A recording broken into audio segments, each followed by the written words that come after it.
Est-ce mal de remettre Dieu en question? Poser des questions à Dieu n'est pas mauvais en soi, mais cela dépend de la manière dont nous le faisons ainsi que de nos motifs. Le prophète Habacuc, quand il lui a demandé quand et comment il accomplirait son plan, n'a pas été débouté, mais a obtenu une réponse détaillée, si bien que son livre se conclut sur un chant de louange. Plusieurs psaumes posent aussi des questions à Dieu, psaume 10, 44, 74, 77. Il s'agit du cri des persécutés qui attendent désespérément que Dieu intervienne pour les sauver. Même si Dieu ne répond pas toujours à nos questions de la manière dont nous l'aurions voulu, on peut conclure de ce passage que Dieu accueille favorablement une question d'un cœur sincère. Il en est autrement des questions non sincères d'un cœur hypocrite. Or, sans la foi, il est impossible d'être agréable à Dieu, car il faut que celui qui s'approche de lui croie que Dieu existe et qu'il récompense ceux qui le cherchent.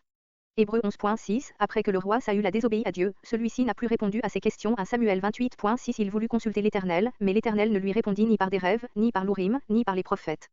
Il y a une grande différence entre se demander pourquoi Dieu a permis tel événement et mettre directement en cause sa bonté. Avoir des doutes n'est pas la même chose que remettre en question sa souveraineté ou s'en prendre à son caractère. En résumé, une question posée sincèrement n'est pas péché, mais un cœur amer, incrédule ou rebelle l'est. Dieu n'est pas intimidé par nos questions, mais il nous invite à une relation d'intimité avec lui. Quand nous l'interrogeons, nous devons le faire avec un esprit humble et ouvert.